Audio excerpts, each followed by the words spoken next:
మీ మోకాల నొప్పులకు ఎటువంటి సర్జరీ లేకుండా ఎపియాన్ పెయిన్ క్లినిక్ అందిస్తున్న అత్యాధునిక చికిత్స. మేడం, ఖచ్చితంగా వైఎస్ రాజశేఖర రెడ్డి గారితో మీ అనుబంధం గురించి మాట్లాడుకోవాలి. హెలికాప్టర్ దొరకటం లేదు, కనపడటం లేదు, ఎక్కడ ల్యాండ్ అయిందో తెలియటం లేదని, ఇక్కడి నుంచో నడిచి వచ్చేస్తాడులే చనిపోవడం అనే ఫీలింగ్ ఉండేది. అసలు ఊహించుకోలేకపోయాను. మీరు ఎలక్షన్స్ లో ఎంపీగా పోటీ చేస్తున్నప్పుడు కూడా చాలా విమర్శలు వచ్చాయి. ఆయన కూతురు గెలవాలని మనసులో మా ఫాదర్కి ఉండిండొచ్చు, బట్ బయట ఆయన నా కూతురుకు ఓటేయని ఒక్క దగ్గర చెప్పలేదు. అది ఎప్పటికీ మర్చిపోలేము. నాకు ప్రజలు మిమ్మల్ని ప్రేమగా గద్వాల జేజమ్మ అని పిలుస్తూ ఉంటారు. ఏమనిపిస్తుంటుంది మీకు? నాకు ఒక గౌరవంగా అనిపిస్తుంది వాళ్ళందరూ ఆ విధంగా పిలిచినప్పుడు. అందరికీ నమస్కారం, నేను Swarupa Potlapalli. Welcome to Suman TV. పుట్టినింటి మెట్టినింటి రాజకీయ వారసత్వాన్ని పుణికిపుచ్చుకుని రాజకీయాల్లో తనకంటూ ఓ ముద్ర వేసుకున్నారు డికే అరుణ గారు. 2004 నుంచి 2018 వరకు కూడా ఎమ్మెల్యేగా గెలిచి ఓటమి ఎరగని నేతగా ఆమె ప్రభంజనం సృష్టించారు. ఉమ్మడి ఆంధ్రప్రదేశ్ లో మంత్రిగాను పనిచేశారు. ఒకప్పుడు అసెంబ్లీలో తన వాయిస్ వినిపించిన డికే అరుణ గారు ఇప్పుడు మహబూబ్ నగర్ బీజేపీ ఎంపీగా గెలిచి పార్లమెంట్ లోనూ తానేంటో నిరూపించుకుంటూ ఉన్నారు. నారాయణపేట కాంగ్రెస్ ఎమ్మెల్యే పన్నికారెడ్డి మరెవరో కాదు, డికే అరుణ గారి మేనకోడలు. ఈ అత్తా కోడళ్లు తమ నియోజకవర్గాల అభివృద్ధికి ఎలా కృషి చేస్తున్నారు? మక్తల్ శాసనసభ ఎం నర్సిరెడ్డి గారు డికే అరుణ గారి తండ్రి గారు. ఆయన స్వాతంత్ర దినోత్సవం రోజే నక్సలైట్ల కాల్పుల్లో మరణించారు. ఇలా డికే అరుణ గారికి సంబంధించిన ఇంట్రెస్టింగ్ పర్సనల్ విషయాలు ఎన్నో ఉన్నాయి. వారి హోమ్ టూర్ చేస్తూ మనం ఈరోజు డికే అరుణ గారి గురించి అనేక ఇంట్రెస్టింగ్ విషయాలను తెలుసుకుందాం రండి. చూసారు కదా, 3 అంతస్తుల్లో కనిపిస్తోంది వారి ఇల్లు. చాలా సింపుల్ గానే కనిపిస్తోంది. మంత్రి వర్యులుగా పనిచేసిన వ్యక్తి ఇల్లు అంటే ఎంత అట్టహాసంగా ఉంటుందని చాలా మంది అనుకోవచ్చు. ఇదిగోండి ఇక్కడ కనిపిస్తున్నాయి కదా డికే అరుణ గారు రెగ్యులర్ గా వాడే వెహికల్స్. ఇవన్నీ మీరు చాలా చోట్ల ప్రచారంలో ఇతర కార్యక్రమాల్లో కూడా ఈ వెహికల్స్ ని గమనించి ఉంటారు. లోపలికి వెళ్దాం. లోపల డికే అరుణ గారు మన కోసమే వెయిట్ చేస్తూ ఉన్నారు. ఆవిడతో ఈరోజు మాట్లాడి తన లైఫ్ గురించి అనేక విషయాలు తెలుసుకుందాం. డికే అరుణ గారు సీనియర్ పాలిటీషియన్. ఆవిడ్ని కలవడానికి రోజు ఎంతో మంది వస్తూ ఉంటారు. ముఖ్యంగా సమస్యల పరిష్కారానికి ఆమెను కలవడానికి వచ్చేవాళ్ళు ఇక్కడ కూర్చుంటూ ఉంటారు. ఇక్కడ చూసారు కదా, ఒకవైపు వినాయకుడి విగ్రహం కనిపిస్తోంది. ఇక్కడ చూస్తే వినాయకుడు శేషతల్పం మీద పవనిస్తున్నట్టుగా కనిపిస్తోంది. మామూలుగా మనకి శ్రీ మహావిష్ణువు అలా శేష సాయి మీద పడుకొని ఉండడం చూస్తూ ఉంటాము, కానీ ఇక్కడ డిఫరెంట్ గా వినాయకుడు పవళించారు. లోపలికి వెళ్దాం. మేడం, రాజకీయ నేతగా మీరందరికీ బాగా తెలుసు, కానీ మీ వ్యక్తిగత జీవితం మాత్రం చాలా కొద్ది మందికే తెలుసు. ఈరోజు మీ హోమ్ టూర్ చేస్తూ మీ పర్సనల్ లైఫ్ గురించి తెలుసుకోవాలని ఉంది మ్యామ్. ఓకే, ఏముంటుంది పర్సనల్ లైఫ్, అందరి లైఫ్ లానే నా లైఫ్. అంతేనా? చాలా ఇంట్రెస్టింగ్ విషయాలు ఉన్నాయి. అసలు మొదటి నుంచి కూడా రాజకీయ ఫ్యామిలీ మీది. నాన్నగారు అటువైపు రాజకీయాల్లో ఉన్నారు, మామయ్య గారు రాజకీయాల్లో ఉన్నారు కదా. ముందుగా మీది అరేంజ్డ్ మ్యారేజా, లవ్ మ్యారేజ్ అనేది చెప్పండి మేడం. అరేంజ్డ్ మ్యారేజ్, పక్కా పెద్దలు కుదిరిచిన పెళ్లి. భరత సింహారెడ్డి గారు. చిన్నప్పుడే అయింది పెళ్లి నాకు. నేను అప్పుడు ఇంటర్మీడియట్ ఫస్ట్ ఇయర్ అయిపోయింది. నాకు సెకండ్ ఇయర్లో ఉన్నాక పెళ్ళి అయింది. అటు రెండు కూడా పొలిటికల్ ఫ్యామిలీసే. మా మామగారు సత్యారెడ్డి గారు గద్వాల్ నుంచి, మా నాన్న చిట్టెం నర్సిరెడ్డి గారు మక్తల్ నుంచి ఉండేవాళ్ళు పొలిటికల్గా. సో వారు అక్కడి నుంచి ఎమ్మెల్యేగా గెలిచారు అనేకసార్లు, వీరు ఇక్కడ నుంచి ఎమ్మెల్యేగా గెలిచారు. అంతకుముందు ఇద్దరు వారు సమితి ప్రెసిడెంట్గా ఉన్నారు, మా నాన్న సమితి ప్రెసిడెంట్గా ఉన్నారు. సో మా మామగారు మున్సిపల్ చైర్మన్గా కూడా చేశారు. సమితి ప్రెసిడెంట్ మూడు సార్లు సమితి ప్రెసిడెంట్గా ఉన్నారు. సో ఇక్కడ మా ఫాదర్ కూడా సమితి ప్రెసిడెంట్గా ఉన్నారు, సర్పంచ్ కూడా ఉన్నారు. ఫస్ట్ టైం సర్పంచ్, తర్వాత సమితి ప్రెసిడెంట్ అయ్యారు, తర్వాత ఎమ్మెల్సీ అయ్యారు, తర్వాత ఎమ్మెల్యే అయ్యారు. సో వారు కూడా ఇద్దరు కూడా రెండు పొలిటికల్ ఫ్యామిలీ, రెండు పక్క అంటే ఒకటే జిల్లా, ఉమ్మడి జిల్లా మహబూబ్ నగర్ జిల్లా ఉన్న ఈ రెండు నియోజకవర్గాలు, గద్వాల్ ఒకటి, ఇటు మక్తల్ ఒకటి, రెండింటి మధ్యలో అంటే మీరు ఇంకో కాన్స్టిట్యున్సీ, అప్పుడంటే పెద్ద కాన్స్టిట్యున్సీలు అనుకోండి, తర్వాత డీలిమిటేషన్లో కొత్త కాన్స్టిట్యున్సీలు అయినాయి. బట్ అప్పటికి కూడా పక్కపక్కల కాన్స్టిట్యున్సీ అనే చెప్పొచ్చు. ఏరు దాటితే అవతల మేము, గద్వాల్ ఏరు అవతల మక్తల్ ఉండేది. సో రెండు కూడా పొలిటికల్ రాజకీయ కుటుంబాలే కాబట్టి పొలిటికల్గా ఇక జిల్లాలో కూడా వాళ్ళిద్దరూ చాలా సర్వీస్ చేశారు, మా ఫాదర్ కానీ మా మామయ్య గారు కానీ. సరే, మా మామగారు చిన్న ఏజ్లోనే చనిపోయినారు. ఈవెన్ హీ వాజ్ 56 ఇయర్స్లోనే చనిపోయినారు మా మామగారు. సో ఆ తర్వాత మా బావ సమరసింహారెడ్డి గారు వచ్చారు పొలిటిక్స్లోకి. భరత్ సింహారెడ్డి గారు వారికి తోడుగా ఉండేటటువంటి వాళ్ళు. ఇప్పుడు కూడా పొలిటికల్గా రావాలని ఎప్పుడు కూడా ఊహించలేదు. అనుకోకుండా పొలిటికల్ ఎంట్రీ 96లో పార్లమెంట్ కంటెస్ట్ చేసిన నేను. టీడీపీ నుంచి అప్పుడు చంద్రబాబు నాయుడు గారు మహబూబ్ నగర్ నుంచి కంటెస్ట్ చేయమని చేయించినారు. అప్పుడు కంటెస్ట్ చేశాము. అప్పుడు భరత్ సింహారెడ్డి గారు ఎమ్మెల్యేగా ఉన్నారు, మా హస్బెండ్. అంటే తెలుగుదేశం గవర్నమెంట్లో రామారావు గారు ముఖ్యమంత్రి, తర్వాత బాబు గారు ముఖ్యమంత్రి అయిన తర్వాత వారికి అసోసియేటెడ్ మెంబర్గానే ఉన్నారు టీడీపీకి. ఎందుకంటే కాంగ్రెస్తో మా బావగారికి ఇద్దరికి కొంచెం డిఫరెన్సెస్ వచ్చి ఇద్దరు మా బావగారి మీదనే పోటీ చేశారు బ్రదర్. సో అట్లా ఇద్దరు కాంగ్రెస్ నుంచి మా బావగారు ఉండేది, వీరు టీడీపీ నుంచి అనుకున్న టీడీపీ టికెట్ రాలేదు కానీ ఇండిపెండెంట్గా పోటీ చేశారు అప్పుడు. సో అట్లా వారు మొదటిసారి ఎమ్మెల్యే అయినారు. అంతకుముందు ఎప్పుడు కూడా వాళ్ళ ఫాదర్కి కానీ వాళ్ళ బ్రదర్కి కానీ వారితో పాటే ఉండి మొత్తం పొలిటికల్గా అంతా కూడా తను హోల్ సపోర్టెడ్గా ఉండి పనిచేసేటటువంటి వాడు. సో డైరెక్ట్ పాలిటిక్స్లోకి వారు 94లో వచ్చిన 94 to 99 ఎమ్మెల్యేగా ఉన్నారు. సో దాని తర్వాత 96లో నేను పార్లమెంట్కి పోటీ చేశాను. డైరెక్ట్గా నేను అంటే పాలిటిక్స్లో డైరెక్ట్గా కంటెస్ట్ చేయడం అదే ఫస్ట్ టైం. అప్పుడు మహబూబ్ నగర్ పార్లమెంట్కి పోటీ చేశాను నేను. అప్పుడు ఉమ్మడి జిల్లా మహబూబ్ నగర్ జిల్లా, ఉమ్మడి జిల్లాలో మహబూబ్ నగర్ అండ్ నగర్ కన్ను 2 కాన్స్టిట్యున్సీలు. మహబూబ్ నగర్లో గద్వాల్, అలంపూర్ అప్పుడు మహబూబ్ నగర్ పార్లమెంట్లోనే ఉండినాయి. సో అప్పుడు నేరోగా ఓడిపోయాను. అప్పుడు చాలా తక్కువ ఓట్లతో. అప్పుడు ఏంటంటే ఫస్ట్ టైం ఒకటే కాకుండా మాకు ఇంట్లో నా కూతురు పెళ్లి ఉండింది. సో పెళ్లి పెట్టుకుని కార్డ్స్ డిస్ట్రిబ్యూషన్ అన్ని అయిపోయాక ఎలక్షన్ కంటెస్ట్ చేయాలనేటటువంటిది. సో అప్పుడు కొంచెం టైం కూడా ఇవ్వలేకపోవటం, కానీ డైరెక్ట్ ఫస్ట్ టైం కాకుండా రామారావు గారు చనిపోయినటువంటి కొత్త రోజులు అవి. ఫస్ట్ ఎలక్షన్ రామారావు గారు చనిపోయిన తర్వాత కూడా పార్లమెంట్ ఎలక్షన్. మా ఫాదర్ కాంగ్రెస్లో ఉందని మా ఫాదర్ కాంగ్రెస్ సపోర్ట్ చేశారు. మల్లికార్జున్ గారు అప్పుడు డిఫెన్స్ మినిస్టర్గా ఉన్నారు ఆయన. సో వారు అక్కడ పోటీ చేశారు మహబూబ్నగర్ నుంచి. వాళ్ళు అంతకుముందు కూడా ఎంపీగా ఉన్నారు, అక్కడ నుంచి పోటీ చేశారు. సో అక్కడి నుంచి వారు పోటీ చేసినారు. వారి మీద నేను టీడీపీ నుంచి పోటీ చేశాను. సో వెరీ నేరోగా ఓడిపోయింది. అప్పుడు 3000 అంతా బిలో 4000 ఓట్లతోనే ఓడిపోయింది. అప్పుడు ఫస్ట్ 96లో మీరు కంటెస్ట్ చేశారు, ఆ తర్వాత 99లో మళ్ళీ చేసినట్టున్నారు. 99లో అసెంబ్లీ కంటెస్ట్ చేశాను. ఇక 2004 నుంచి వెనక్కి తిరిగి చూడలేదు మీరు. ఇప్పుడు మేమున్నది గ్రౌండ్ ఫ్లోర్ లో మొత్తం కూడా దీన్ని దాదాపు పార్టీ ఆఫీస్ గానే వాడుతూ ఉండొచ్చు. ఎందుకంటే చాలా మంది వస్తూ ఉంటారు కదా మేడం మిమ్మల్ని కలవడానికి. సో ఎక్కడ చూసినా గ్రౌండ్ ఫ్లోర్ లోనే, ఆఫీస్ అంతా గ్రౌండ్ ఫ్లోర్ లోనే ఉంటది. గ్రౌండ్ ఫ్లోర్ లోనే అందరినీ విజిటర్స్ అందరినీ కలుస్తా. కాన్స్టిట్యున్సీ నుంచి వచ్చిన అందరినీ కూడా ఇక్కడనే గ్రౌండ్ ఫ్లోర్ లోనే కలుస్తా. సో మార్నింగ్ కిందికి వచ్చేసానంటే మళ్ళీ నైటే పైకి వెళ్తాను. మొత్తం ఎక్కువ ఇక్కడే ఉంటారు, కిందనే ఉంటా. ఈ రూమ్ తో కూడా మీకు ఎక్కువ అటాచ్మెంట్ కిందనే ఉంటది. ఎందుకంటే వచ్చిపోయే వాళ్ళు ఉన్నప్పుడు వచ్చిపోతుంటారు. నేను లేకుంటే ఇంట్లో లేకుంటే కాన్స్టిట్యున్సీలో ఉన్నట్టు, కింద లేనుంటే కాన్స్టిట్యున్సీలో ఉన్నట్టు. ఎప్పుడు కన్స్ట్రక్షన్ చేశారు మేడం ఈ ఇల్లు? ఇది చాలా ఏం లేదు. ఇక్కడ నేను జూబ్లీస్ లో ఇక్కడికి వచ్చి 86లో మొదలు పెట్టాము ఇల్లు. 87లో వచ్చాము ఇక్కడికి. 87 ఎండింగ్ లో వచ్చాము. అంటే 87 అంటే ఆల్మోస్ట్ 38 years అయింది ఇక్కడికి వచ్చి. నేను 38 years నుంచి 13 years నుంచి ఇదే ఇంట్లో ఉంటున్నాం. దాదాపు 40 ఏళ్ళు, 4 దశాబ్దాలుగా. అప్పుడు ఏమీ లేదు, ఇక్కడ అడవి ఉంది. నేను ఇక్కడ మేము ఇల్లు కట్టుకున్నప్పుడు ఇక్కడ అంతా అడవి ఉంది. ఇక్కడ ఏమీ లేవు, పాములు బారాడేవి రోడ్ల మీద అంతా.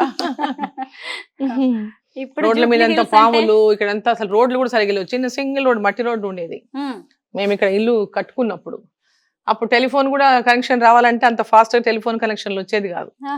సో టెలిఫోన్ కనెక్షన్ రావడానికి కూడా చాలా కాలం పట్టింది ఇక్కడికి. మొబైల్ ఫోన్లు లేవు అప్పుడు. సో ట్రాన్స్పోర్టేషన్ ఆటోలు కూడా కనపడేవి కాదు. ఎక్కడైనా పోవాలంటే ఎంత దూరం నడుచుకుంటూ పోవాల్సిందే ఆటో ఎక్కాలంటే, లేదా బస్సు ఎక్కాలంటే కూడా ఏదో చాలా దూరం వెనక పోయేవాల్సి వచ్చేది. బట్ అప్పుడు కారు ఉండేది కాబట్టి ఇక లేకపోతే చాలా కష్టం, ట్రాన్స్పోర్ట్ కూడా చాలా ఇబ్బందిగా ఉండేది. సో సొంత కారు లేకపోతే కూడా చాలా కష్టం ఇక్కడ అప్పుడు. అలాంటి ఈ ఏరియాలో ఎందుకు ఇల్లు కట్టుకోవాలనుకున్నారు? జూబ్లీ హిల్స్ అంటే ఇప్పుడంటే కాస్ట్లీ గానీ అప్పుడు కాదు కదా మేడం? అప్పుడు చాలా తక్కువ, మేము కొన్నది చాలా తక్కువ. అప్పుడు ఈ పక్క అంత అడవి కాబట్టి ఈ పక్క బంజారా హిల్స్, అన్నపూర్ణ స్టూడియోస్ వరకే జనసంచారం ఉండేది. దాటినాక ఇంకేం ఉండేది కాదు. కంప్లీట్ గా చీకటి అంతా ఉండేది. అప్పుడు ఈ గుట్టల్లో, వెనక గుట్టల్లో అంతా ఎక్కడైనా మర్డర్లు జరిగితే ఇక్కడే శవాలను వేసిపోయేటటువంటి వాళ్ళు. ఇక్కడ చాలా ఏదైనా క్రైమ్ జరిగిందంటే అది ఇక్కడే గుట్టలలోనో ఎక్కడనో ఎక్కువ రోజు వార్తలు చూసేటటువంటి వాళ్ళం లేపల్. సో అట్లా అంటే అప్పటి నుంచి ఉన్నాం మేము, అప్పటికి ఉన్నాము ఈ ప్లాట్ ని. సో అట్లనే ఇక్కడే కట్టుకున్నాం, ఇక్కడే ఉన్నాము. అప్పుడు మంత్రి గారుగా కూడా ఇక్కడే మీరు ఇక్కడ ఎమ్మెల్యేగా ఇక్కడే అయినాము. మా హస్బెండ్ కూడా ఎమ్మెల్యేగా ఇక్కడ ఉన్నప్పుడే అయ్యారు. దాని తర్వాత నేను ఎమ్మెల్యేగా ఇక్కడ నుంచి అయ్యాను, మంత్రికి ఇక్కడ నుంచి అయ్యాను. సో ఎంపీగా ఓడిపోయాము, గెలిచాము. ఇదే ఇంట్లోనే ఉండి ఓడిపోయాం, ఇదే ఇంట్లో ఉండి గెలిచాము. సో ఇంట్లో పార్లమెంట్ మెంబర్ కూడా ఇక్కడ ఉన్నప్పుడే అయ్యాను. సో ఈ ఇంట్లో ఐ మీన్ ఆల్మోస్ట్ 38 years అంటే చిన్న విషయం కాదు కదా. గెలుపోటముల్ని మీకు చూపించిన ఇల్లు ఇది. ఎస్, అన్ని అన్ని. అన్ని రకాలుగా మా బిడ్డల పెళ్లిళ్ళు ఇక్కడే చేసాం. మేడం ముగ్గురు పిల్లలు కదా? ముగ్గురు అమ్మాయిలు. ముగ్గురు అమ్మాయిలే, సూపర్. హ్యాపీగా అనిపిస్తుందా మేడం? హ్యాపీ. ఎవరిది వాళ్ళ బిజీ, వాళ్ళు నా బిజీ నేను. వాళ్ళు పెద్దగా అయ్యారు, పెళ్లిళ్ళు అయిపోయినాయి, వాళ్ళ పిల్లలు, వాళ్ళ లైఫ్ లో వాళ్ళు బిజీ, వాళ్ళ పిల్లలతో, వాళ్ళ ఫ్యామిలీతో. సరే, ఇప్పుడు నేను కూడా నా యొక్క పొలిటికల్ కెరియర్ లో నేను బిజీ. సో సమయం ఉన్నప్పుడు కలుసుకుంటుంటాము, వస్తుంటారు, పోతుంటారు. సో నడుస్తుంది ఫ్యామిలీ అంతా. ఒకవైపు మీరు రాజకీయ నేతగా ఉన్నారు, ఎమ్మెల్యేగా, ఎంపీగా, మంత్రిగా చాలా బిజీగా ఉంటారు కదా మేడం. ముగ్గురు ఆడపిల్లల్ని పెంచడంలో ఎప్పుడైనా ఇబ్బందిగా అనిపించలేదా? ఇప్పుడు నేను హౌస్ వైఫ్ గానే ఉన్నాను, అప్పుడేం ఇబ్బంది లేదు నాకు. ఎప్పుడైతే పాలిటిక్స్ లోకి ఎంటర్ అయిన తర్వాత ఇబ్బంది పడ్డా చాలని. ఇట్లా ఆడపిల్లల్ని వదిలేసిపోవడానికి ఇబ్బంది పడేదని అట్లా అందరినీ కూడా. ఆ పెద్ద పాప కొంచెం పెద్దగా ఉండింది, చిన్న వాళ్ళు ఇద్దరిని కూడా రెసిడెన్షియల్ స్కూల్స్ లో వేసాను. అప్పుడు నేను రెసిడెన్షియల్ స్కూల్లో వేస్తే వాళ్ళు రెసిడెన్షియల్లో ఉండి చదువుకున్నారు. సో అప్పుడు కొంచెం నాకు ఇక్కడ ఇంట్లో వదిలిపెట్టాలనే భయం ఉండేది కాదు, అది ఉండేది కాదు, టెన్షన్ ఉండేది కాదు. సో అట్లా వాళ్ళు రెసిడెన్షియల్ స్కూల్లో చదువుకున్నారు. నేను అప్పుడు పొలిటికల్గా డైరెక్ట్ ఎంట్రీ అయిన తర్వాత నేను ఫుల్ టైం ఇవ్వగలిగాను. చాలా చిన్న ఏజ్ లోనే మీకు మ్యారేజ్ అయిపోయింది మేడం. అయినా సరే ఎందుకు రాజకీయాల్లోకి రావడానికి బలమైన ఏదైనా కారణం ఉందా? బలమైన కారణం ఏం లేదు, ఎందుకంటే ఎప్పుడు కూడా నేను రాజకీయాల్లోకి నేను పోతానని అనుకోలేదు, అసలు ఊహించుకోలేదు. సో చిన్నప్పటి నుంచి కూడా యాక్టివ్ ఉన్నప్పటికి నేను కూడా యాక్టివ్ ఉన్నా. మా ఫాదర్ తెలంగాణ మూమెంట్లో చాలా యాక్టివ్గా పనిచేశారు, జైల్లోకి వెళ్ళొచ్చారు. అంతకుముందు కూడా చిన్నగా ఉన్నప్పుడు కూడా అనేక స్టోరీస్ వినేవాళ్ళము. మా ఫాదర్ స్వతంత్ర ఇండిపెండెన్స్ అజిటేషన్లో పార్టిసిపేట్ చేస్తున్నారు, ఇండిపెండెన్స్ అజిటేషన్లో. తర్వాత ఇక్కడ రజాకార్ల మూమెంట్లో కూడా వీళ్ళందరూ ఉన్నారు. మేము వినేవాళ్ళం స్టోరీ. కార్లో మమ్మల్ని మా ఫాదర్ తీసుకెళ్ళేటప్పుడు కొన్ని ఆ పాటలు అవి అట్లా పెట్టేటటువంటి వాళ్ళు అనమాట. అట్లా సో ఇవన్నీ ఆ చిన్నప్పటి నుంచి కూడా మేము పొలిటికల్, మా ఫాదర్కి దగ్గరకు వచ్చే వాళ్ళతో, పోయే వాళ్ళతో చూసేవాళ్ళం. చిన్నప్పటి నుంచి కూడా చూసేవాళ్ళం. కానీ నేను రాజకీయాలకు వస్తా, నేను ఎమ్మెల్యేగా కంటెస్ట్ చేస్తా, నేను ఎమ్మెల్యేని అవుతాను, నేను పొలిటిక్స్లో ఉంటానని ఎప్పుడు కూడా అనుకోలేవు యాక్చువల్గా. ఇది అనుకోకుండా జరిగినటువంటి ఎంట్రీ, దాని తర్వాత ఇది కంటిన్యూ జరుగుతుంది. నాన్నగారు మా హస్బెండ్ కూడా సో ఎప్పుడైతే 94లో తను ఎమ్మెల్యేగా ఉన్నారు, 94 to 99, 96లో నేను పార్లమెంట్ కంటెస్ట్ చేసినప్పుడు సరే నేరోగా ఓడిపోయిన తర్వాత 99 అసెంబ్లీ ఎలక్షన్స్ వచ్చినాయి. 99 అసెంబ్లీ ఎలక్షన్స్లో నేను ఎమ్మెల్యేగా కంటెస్ట్ చేయాల్సి, మళ్ళీ ఎమ్మెల్యే కంటెస్ట్ చేశాను. అంతకుముందు యాక్చువల్గా టీడీపీ నుంచి పోటీ చేశాను నేను. బట్ 99కి వచ్చేవరకు భరత్ సింహారెడ్డి గారు, మా హస్బెండ్ కూడా రాజశేఖర రెడ్డి గారితో ఒక అంటే మంచి గుడ్ రిలేషన్ ఉండేది, మంచిగా ఇద్దరికి బాగుండేది. సో అప్పుడు కాంగ్రెస్లోకి రమ్మన్నారు, మేము కూడా కాంగ్రెస్లోకి జాయిన్ అయిపోయినాం. అప్పుడు జాయిన్ అయిన తర్వాత పోటీ చేయమన్నారు. 99లో తను సిట్టింగ్ ఎమ్మెల్యే కాబట్టి నన్ను కంటెస్ట్ చేయమన్నారు. యాజ్ అ ఉమెన్ సీట్లు కూడా కొన్ని ఇవ్వాలనే దీంట్లో నన్ను కంటెస్ట్ చేయమని. అట్లా నా హస్బెండ్ తను ఉండేది అనుడనే కంటెస్ట్ చేస్తుంది అని చెప్పేసి నన్ను ముందుకు పంపించారనమాట కంటెస్ట్. అట్లా నేను రాజకీయాల్లోకి మళ్ళీ ఎంటర్ అయ్యాను ఎమ్మెల్యే కంటెస్ట్ చేయడానికి. అప్పుడు అత్తగారింటి వైపు నుంచి పొలిటికల్ డిఫరెన్సెస్ అప్పటికి ఇంకా ఉండేవి. సమరసింహారెడ్డి గారు అప్పుడు ఇండిపెండెంట్ కంటెస్ట్ చేశారు. సో మా ఇద్దరి ఓటు కొంచెం చీలిపోవడం వల్ల కొంచెం నేరోగా అప్పుడు కూడా 2000తో ఓడిపోయాను నేను. సో దాని తర్వాత మళ్ళీ 5 years కూడా నేను ఓడిపోయానని చెప్పేసి ఉండలేదు. అంటే ఉండకుండా ఇక మొత్తం అంటే ఇష్యూస్ అన్నిటిపైన కూడా నేను ప్రజల మధ్యలో ఉండేదాన్ని, ప్రజల ఇష్యూస్ పైన ఫైట్ చేసేదాన్ని. ఏది వచ్చినా కూడా వెళ్ళి వాళ్ళతో మాట్లాడేదాన్ని, వాళ్ళతో కంప్లీట్గా ఇంకా వాళ్ళతో ఓడిపోయినానని, అదే నేను చాలా తక్కువ ఓట్లతో ఓడిపోయినాను అంటే నాకు చాలా అంటే ఒకలాంటి రెస్పాన్సిబిలిటీ, ఒక కమిట్మెంట్ నా ఇది అనేటటువంటి ఫీలింగ్ ఉండేది. అరే ఇంతమంది నాకు ఓట్లు ఇస్తున్నారు, నేను కొంచెం ఓట్లే కదా ఓడిపోయింది. సో వీళ్ళంతా నేను రెస్పాన్సిబుల్ ఉంది కదా, నాకు వాళ్ళందరికీ ఏదున్నా నేను సహాయం చేయాలి కదా, వాళ్ళకంతా నేను సపోర్ట్ చేయాలి కదా. వీళ్ళందరూ నాతో పాటు నాకు సపోర్ట్ చేశారు, ఓడిపోయినామని చెప్పి వాళ్ళు ఇదవుతారు కదా అని అట్లా వాళ్ళతో ఉండి ఆ రోజు ఉన్నటువంటి ప్రభుత్వానికి కానీ, ఎమ్మెల్యేకి కానీ, అక్కడ లోకల్గా ఇష్యూస్ ఏ వచ్చినా కూడా ఫైట్ చేసేదాన్ని. సో అనేక ఇష్యూస్ పైన అట్లనే ఇరిగేషన్ ప్రాజెక్ట్స్ పైన, ఆ రోజు మహబూబ్ నగర్ జిల్లాలో ఇరిగేషన్ ప్రాజెక్ట్స్ చాలా పెద్ద ఇష్యూ ఉండిందనమాట. అంటే మహబూబ్ నగర్ అంతా కరువు జిల్లా, అంటే జూరాల ప్రాజెక్టు తప్పితే నీళ్లు లేవు. జూరాల ప్రాజెక్టు ద్వారా కూడా మొత్తం జిల్లాలో ఇరిగేషన్ అవ్వదు. కొంత ప్రాంతంలో కొంచెం 8,000 ఎకరాలు మాత్రమే ఇరిగేట్ అయ్యేది మా కాన్స్టిట్యుయెన్సీలో. మిగతా అంతా కూడా కిందికి పోయేవి నీళ్లు. సో అవన్నీ ఇష్యూస్తోన పెద్ద ఎత్తున ప్రాజెక్టులు కట్టాలి, లిఫ్ట్ ఇరిగేషన్లు కట్టాలి అనేటటువంటి మూవ్‌మెంట్ చాలా పెద్ద ఎత్తున చేశాం. మా ఫాదర్ ఉన్నారప్పుడు, మిగతా చాలా మంది సీనియర్ ఉన్నారు. అందరూ ఉన్నారప్పుడు నాయకులు. సో దాంట్లో జిల్లా కోసం, ప్రాజెక్టుల కోసం అంటే పెద్ద ఎత్తున ఉద్యమాలు చేయాలంటే దానికి ఇక నేనే ముందుండి వాటిని లీడ్ చేశాను దాన్ని. లీడ్ చేసాము. నేనే ముందుండి వాటి కోసం పాదయాత్రలు అయిపోయినాయి, నిరాహార దీక్షలు అయిపోయినాయి. మీన్ రాజోలి దగ్గర పోరాటంలో రాళ్ళ దెబ్బలు, బరిసెల దెబ్బలు, కత్తులు, కటారులు, వాళ్ళ యుద్ధానికి మా పైకొస్తే ఆ యుద్ధానికి కూడా ఎదురు నిలబడి పోరాటం చేసినాం అనమాట. సో ఇవన్నీ చాలా ఉన్నాయి. అసలు చరిత్ర చెప్పాలంటే ఇది చాలా మేము చేసినటువంటి ఆ 5 years పోరాటాలు ఎన్నటికి కూడా మర్చిపోలేనటువంటి పోరాటాలు. ఇవాళ మహబూబ్ నగర్ జిల్లాలో అన్ని ప్రాజెక్టులు అయినాయి. అంత పెద్ద ఎత్తున నీళ్ల కోసం కొట్లాటలు జరిగినాయి. ఈరోజు నీళ్ళు వచ్చినాయి, ప్రాజెక్టులు వచ్చినాయి అంటే ఆ రోజు పోరాటాల ఫలితమే తర్వాత మహబూబ్‌నగర్ జిల్లా సస్యశ్యామలమైంది ఇవాళ. ఇంకా చాలా కావాల్సి ఉంది. బట్ ఇప్పుడు అయిందంటే ఆ రోజు మా పోరాటాలే దానికి కారణం. మా ప్రాణాలకు తెగించి నేను నిరాహార దీక్ష చేసిన. మా ఫాదర్ అయితే ఆ నిరాహార దీక్ష అప్పుడు ఏమైంది, నిరాహార దీక్షకు అంటే నేను అసలు ఎవరిని పర్మిషన్ అడగలేదు. ఆర్డీఎస్ దగ్గర పెద్ద ఇష్యూ అయింది. అదే కత్తులు కట్టాలి, మేము వెళ్ళాం ఆ నీళ్లు రంధ్రాలు అంటే ఆర్డీఎస్ దగ్గర ఉన్న స్లూయిస్ని మూయాలని చెప్పేసి మా వైపు ఆ స్లూయిస్ రంధ్రాలు మూసేస్తేనే నీళ్లు మా పక్క వస్తే దాన్ని నీళ్ళు కిందికి పోతే క్లోజ్ చేయాలా. ప్రాజెక్ట్ కట్టినప్పటి నుంచో అట్లానే ఉన్నాయి. మధ్యలో ఒకసారి రాయలసీమ నుంచి బాంబులు పెట్టేసి మొత్తం పేల్చారు. అప్పటి నుంచి అవి ఓపెన్గానే ఉన్నాయి, వాటిని క్లోజ్ చేయాలా అనేసి ఒక ఇష్యూ ఉంది, పెద్ద ఇష్యూ, ఆర్డీఎస్ ఇష్యూ. దాన్ని బంద్ చేయాలని చెప్పేసి మేము పోయినాం అక్కడికి, ముయ్యాలనేసి ఒక ఉద్యమం చేస్తే, లేదు సరే మేమే మూపిస్తామని గవర్నమెంట్ చెప్పింది. అప్పుడున్న బాబు గారి గవర్నమెంట్ చెప్తే అప్పుడు నాగం జనార్దన్ రెడ్డి గారు మంత్రి గారు, జిల్లా మంత్రి, సరే మేమేం మూపిస్తాము మీ దగ్గర ఉండంటే నేను 4-5 వేల మంది రైతులను తీసుకొని పోయినాను అక్కడికి. తీసుకొని పోయినాం అక్కడికి, మొత్తం పెద్ద ఎత్తున రైతులను తీసుకొని పోయినాం అవన్నీ మూసేస్తామని. పోతే అక్కడ వాళ్ళు మేమే మూసేస్తాం, మీరు ఎవరు రావద్దు అని అడ్డం పడుకున్నారు. పోలీసు వాళ్ళు అడ్డం నిలబడ్డారు, మీరు రావద్దు ఇక్కడికి, మేమే క్లోజ్ చేస్తాం, మీరు ఎవరు రాకండి, మీరు వస్తే మళ్ళీ వాళ్ళు వస్తారు, గొడవ అవుతుంది. సరే వాళ్ళని నమ్మి మేము అట్లనే కూర్చున్నాం, అక్కడే పక్కకు కూర్చుంటాం, సరే మీరే మొయ్యండి మేము కూర్చుంటాం అని చెప్పి కూర్చున్నాం. అట్లా కూర్చున్నాం. వర్షం మొదలైంది. కొద్దిసేపటికి వర్షం మొదలైంది. ఆ పక్క నుంచి ఇంకేంసేపు వస్తున్నారు అన్నారు. ఎంతకిరారు, ఇంకెప్పుడు వర్షం వస్తుంది, మధ్యాహ్నం 2-3 అయిపోతుంది, ఇంకెప్పుడు మూస్తారు మీరు, చీకటి అయిపోతుంది, ముయ్యండి అని అంటే, వచ్చేస్తున్నారు మేము మూసిస్తాం, మేమే మూపిస్తాం అన్నారు. ఇంత లోపల ఆ పక్క నుంచి మొత్తం డీసీఎంలలో పెద్ద ఎత్తున 100 మంది దాంట్లోకి వెళ్ళి బయటికి దుంకిరు. బరిసెలు, ఆ వేట కొడవళ్ళు, ఇవన్నీ గొడ్డళ్ళు ఇవన్నీ పట్టుకొని, ఆ కట్టెలు పట్టుకొని, ఈటలు పట్టుకొని పెద్ద ఎత్తున ఆ డీసీఎంలకి వెళ్ళి కిందికి దుంకుతా ఉన్నారు. పైనుంచి దుంకుతున్నారు.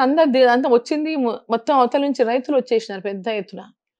ఆ రాయలసీమ పక్క నుంచి వచ్చి పెద్ద ఎత్తున దాటి వచ్చే వరకు చాలా మంది పారిపోయినారు. ఎవరైతే టీడీపీలో ఉన్నారో ఆ రోజు నాయకులు వాళ్ళంతా పారిపోయినారు. వచ్చి వాళ్ళని చూసేసి పారిపోయినారు. నాకు కూడా వీళ్ళు నాకు వెల్ విషర్స్ అనేవాళ్ళు, మీరు కూడా వచ్చి వెళ్ళిపోండి అమ్మా, ఇక్కడ వాళ్ళు డ్రింక్ చేసి ఉన్నారు, వాళ్ళకేమీ తెలియదు దీంట్లో, మీరు వెళ్ళిపోండి ఇక్కడ నుంచి, వాళ్ళు ఏదైనా చేయగలరు, మీరు వెళ్ళిపోండి అన్నారు. అంటే ఎట్లా ఇంతమందిని వదిలిపెట్టి నేను ఎట్లా పోతాను, కానీ ఏమైతే అది అవుతుంది అని నిలబడ్డామంటే ఎదురుగా నిలబడ్డారు. నాతో పాటు ఇంకొకరిద్దరు లేడీస్ కూడా ఉండే, నాతో పాటు మా కాన్స్టిట్యుయెన్సీ వాళ్ళు ఉన్నారు.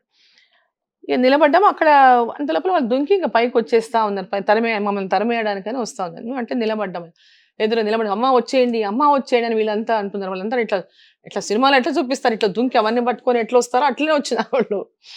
అంటే లేదు అని చెప్పినాక అది నడవడానికి కూడా రానటువంటి పరిస్థితి. అది మొత్తం వాటర్ నీళ్ళు ఉండేటటువంటి, అంటే ఆర్డీఎస్ లోపల మొత్తం బురద, నల్ల మట్టి, నల్ల బురద. కాలు పెడితే ఇక్కడ దాకా దిగిపోతుంది, మోకాల వరకు లోనికి వెళ్ళిపోతుంది. వర్షం పడ్డది కదా, కాలు పెట్టగానే లోపలికి మోకాల వరకు లేనికి వెళ్ళిపోతుంది. నడవటానికి కూడా రానటువంటి పరిస్థితి. వాళ్ళేమో తాగి ఎంబడబడతా ఉన్నారు. సో అక్కడ ఉన్నటువంటి రైతులందరూ ఏంటంటే వాళ్ళు ఎవ్వరు కూడా అమ్మని మీరు తగలొద్దు, అమ్మకు ఒక్కడి కూడా దెబ్బ తగలొద్దు, రాళ్ళు ఇసురుతా ఉన్నారు, పైనుంచో పక్క నుంచి రాళ్ళు ఇసురుతా ఉన్నారు.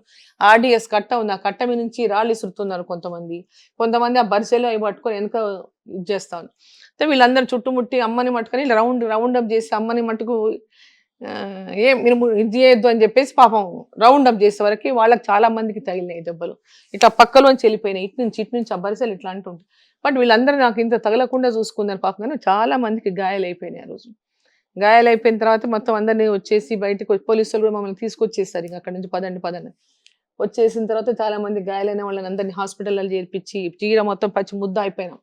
అట్లనే అట్లనే మొత్తం వాళ్ళని హాస్పిటల్‌కి తీసుకుపోయి వాళ్ళని జాయిన్ చేపిచ్చి వాళ్ళందరిని చూసి దాని తర్వాత ఈ మూవ్‌మెంట్ ఇదంతా ఇష్యూ అయిన తర్వాత నిరాహార దీక్ష ప్రభుత్వం నుంచి రెస్పాన్స్ ఏం రాకపోయేసరికి నిరాహార దీక్షకు కూర్చున్నాం మహబూబ్ నగర్‌లో. ఇంతకుముందు రవీంద్రనాథ్ రెడ్డి గారు ఉన్నారు ఎక్స్ ఎమ్మెల్యే. వారు దీక్షకు కూర్చున్నాం 3 డేస్. వాళ్ళు కూర్చొని వాళ్ళని లేపేశారని ఇట్లా మా వాళ్ళు ఫోన్ చేశారు. కాంగ్రెస్ పార్టీలో ఉన్నాను నేను ఆ రోజు. ఫోన్ చేసి జిల్లా అధ్యక్షుడు జగదీశ్వర్ రెడ్డి గారు అమ్మ ఇట్లా లేపేసినారు వాళ్ళని, ఇక్కడ నుంచి తీసేస్తున్నారు వాళ్ళని అని చెప్పినాడు. అవునా అయితే మనం కూర్చోవాలి, వాళ్ళని తీసేస్తే మనం కూర్చోవాలి, వదిలిపెట్టొద్దు దీన్ని అని చెప్పేసి నేను మా ఫాదర్కి చెప్పలేదు, మా హస్బెండ్కి చెప్పలేదు, ఎవరికి చెప్పలేదు. అంతే నేను వస్తున్నా, నేను కూర్చుంటా అని చెప్పేసి వెళ్ళిపోయినా అంతే. ఇంకా డైరెక్ట్ జస్ట్ ఇట్లా జస్ట్ వెళ్ళిపోయినా. ఒక బ్యాగ్ లేదు, ఒక ఆలోచన లేదు, ఏమీ లేదు. వెళ్ళిపోయి నేను ఇంక అక్కడే బయట బల్ల వేసుకొని కింద బయట బల్ల వేసుకొని రోడ్డు మీద కలెక్టరేట్ ముందర బయట షామియానా వేసి బయట ఉండింది రోడ్డు పక్కకు. అట్లే పోయి ఇంకా నేను కూర్చుంటున్నా అని చెప్పి కూర్చున్నా అంతే. ఏం ప్రిపేర్డ్ లేదు, అసలు ఎలాంటిది లేకుండా పోయి కూర్చున్నాం. కూర్చున్నప్పుడు 6వ రోజుకి ఏమి సప్పుడు లేదు, ప్రభుత్వం నుంచి ఎవరు రాలేదు మాట. రోజు పెద్ద ఎత్తున ప్రజలందరూ వచ్చారు, రైతులు వస్తున్నారు, పెద్ద ఎత్తున మూవ్మెంట్కి అందరూ సపోర్ట్. రాజశేఖర రెడ్డి గారు వచ్చారు, చాలా మంది వచ్చారు పెద్ద పెద్ద. అప్పుడు రాజశేఖర రెడ్డి గారు అపోజిషన్ లీడర్, అప్పుడు వారు వచ్చారు. అప్పుడు సత్యనారాయణ గారు ప్రెసిడెంట్ ఉన్నారు పిసిసి, ఆయన వచ్చారు. ఇప్పుడు వేరే వేరే పార్టీలో ఉన్నారు అందరు. అప్పుడు చాలా మంది నాయకులు వచ్చి మమ్మల్ని అక్కడ వచ్చి సపోర్ట్ చేశారు ఆ దీక్షకి. హంగర్ స్ట్రైక్ కి సపోర్ట్ చేశారు. ఆ రోజు సపోర్ట్ చేసిన తర్వాత 6 days మా ఫాదర్ ఏమో తట్టుకోలేకపోతున్నాడు, నా బిడ్డ ఉపవాసం ఉందంటే. ఆయన తట్టుకోలేకపోతున్నాడు. అరే 5 days అయిపోయింది. నేను అప్పుడు చాలా తిన్నుగుండేదాన్ని, ఇంకా చాలా అంటే చాలా సన్నగా ఉండేదని. మా ఫాదర్ ఉండి సన్నగా అసలు దాని హెల్త్ ఏమైపోతుంది, అది ఏమైపోతుంది, వీళ్ళు అసలు ఒక్కరు కూడా వచ్చి మాట్లాడతలేరు, అసలు చెప్పి ఏదైనా కన్విన్స్ చేసి గవర్నమెంట్ ఏదైనా చెప్పి సమాధానం చెప్పి లేపొచ్చు కదా. ఇంత ఇట్లా నిర్దాక్షిణ్యం ఒక ఆడపిల్ల కూర్చుంటే కనీసం అన్న ఇది లేకుండా వీళ్ళు ఇదేంటి అదేంటి అని మా ఫాదర్ చాలా అసలు ఆయన అసలు ఇదైపోయింది, తట్టుకోలేకపోయింది అసలు ఇది. ఇక 5 days కి కంప్లీట్గా నీరసం అయిపోయింది. మంచినీళ్ళు కూడా ముట్టుకోలేదు, మంచినీళ్ళు కూడా తాగలేదు నేను.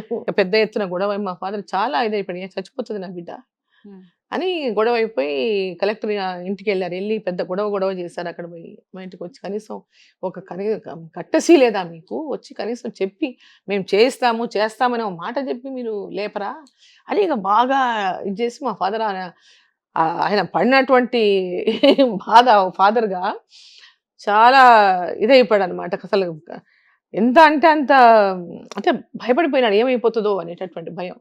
సో తెల్లవారుజామున ఎర్లీ అవర్స్లో వచ్చి పోలీసు తీసుకొని వెళ్ళారు. వాళ్ళు తీసుకెళ్ళి హాస్పిటల్లో పొద్దున్న తెల్లవారుజామున ఎవరు ఉండరు ఆ టైంలో వచ్చి లేపేసి ఏమి చెప్పకుండానే తీసుకెళ్ళి పోలీసులు గవర్నమెంట్ హాస్పిటల్లో పెట్టారు.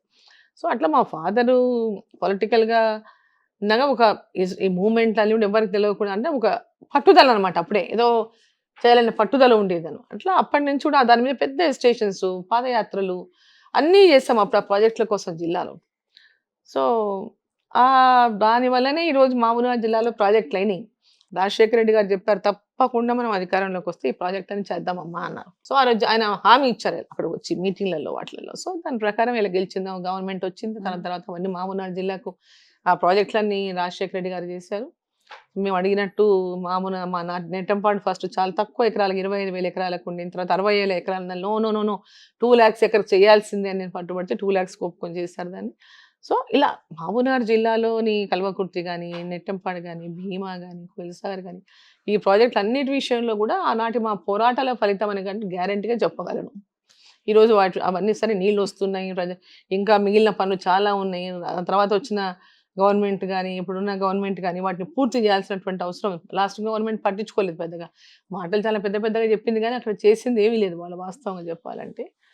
సో ఇప్పుడు మళ్ళీ ఇప్పుడున్న గవర్నమెంట్ అయినా వాటిని కంప్లీట్ చేస్తే మహబూబ్నగర్ జిల్లాలో పాలమూరు రంగారెడ్డి కోసం కూడా నేను చాలా ఫైట్ చేశాను. పాలమూరు రంగారెడ్డి ప్రాజెక్టు కోసం అని అప్పుడున్నటువంటి రిటైర్డ్ ఇంజనీర్స్ ఫోరం అంతా కూడా పాలమూరు రంగారెడ్డి చేపడితేనే మహబూబ్ నగర్ జిల్లాలో ఈ కల్వకుర్తి, నెట్టంపాడు, భీమా కింద అయినటువంటి నియోజకవర్గాలు కాకుండా మిగతా నియోజకవర్గాల్లో ఉన్నటువంటి మిగిలినటువంటి ఆ వ్యవసాయ భూములకు అన్నిటికి నీళ్లు రావాలంటే పాలమూరు రంగారెడ్డి అయితేనే వస్తాయి. రంగారెడ్డి అనే పేరు ఎందుకు వచ్చిందంటే కొంత భాగం పరిగి కొంత ఆ ఏరియా కూడా ఇక్కడ నీళ్ళు ఇవ్వచ్చు అనే దాని మీద దానికి ఆ రంగారెడ్డి అని కూడా పేరు పెట్టారు. పాలమూరు రంగారెడ్డి అని పేరు పెట్టారు.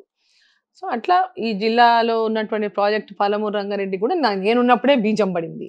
ఖచ్చితంగా నేను మంత్రిగా మహబూబ్ ఉన్నప్పుడే నగర్ బీజం అభివృద్ధిలో పడింది. మీ పాత్ర మాత్రం కీలకం మేడం. మీ రాజకీయ జీవితంలో ఇలాంటి జ్ఞాపకాలు ఎన్నో ఉన్నాయి కదా. మొత్తానికి ఉద్యమాలు చేసి పోరాటాలు చేసి గద్వాల జేజమ్మగా పేరు తెచ్చుకున్నారు.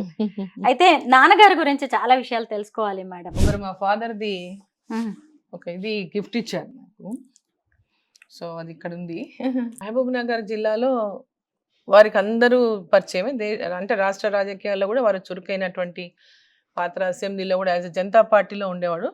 ఫ్లోర్ లీడర్గా కూడా వారు చాలా అంటే నిక్కచ్చిగా చాలా అంటే అప్పటి వాళ్ళంతా ఎథికల్గా ఏదున్నా ఓపెన్గా మాట్లాడటము, ప్రజల వైపు ఉండటం అదంతా కూడా అంటే non controversial and people's person లాగా ఉండేటటువంటి వాడు మా ఫాదర్.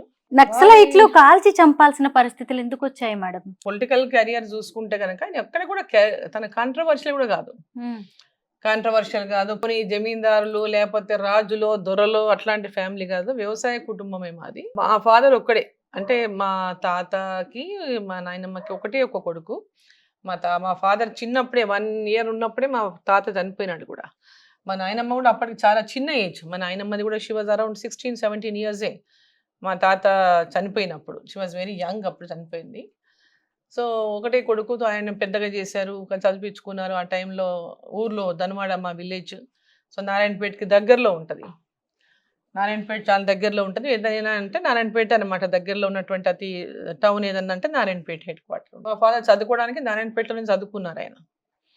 ఆ కాలంలో మా ఫాదర్ చదువుకున్నది అంటే ఉర్దూ కూడా చాలా బాగా మాట్లాడేవాడు మా ఫాదర్. చదువుకుని అక్కడ దాకా నారాయణపేటకి వెళ్ళి చదువుకున్నాడు. ఒకడే కొడుకు. తను ఆ టైంలోనే మోటార్ బైక్ మీద తను నారాయణపేటకి ధనవాడ నుంచి వెళ్ళేవాడు అనమాట. మా ఫాదర్ కి కార్లు అంటే వెహికల్స్ అంటే చాలా ఇంట్రెస్ట్ ఉండేది. ఆ కార్లు కూడా కావాలంటే చాలా రోజులు వెయిట్ చేయాల్సి వచ్చేది. కొన్ని మంత్స్ టుగెదర్ కార్ బుక్ చేసి కార్ వచ్చే వరకు వెయిట్ చేయాల్సి వచ్చేది అప్పుడు. సో అట్లా ఇంట్రెస్టింగ్ గా కార్లు కొనేవాడు. మా ఫాదర్ కి చాలా కార్ల ఇంట్రెస్ట్ ఉండేది ఆ రోజుల్లోనే.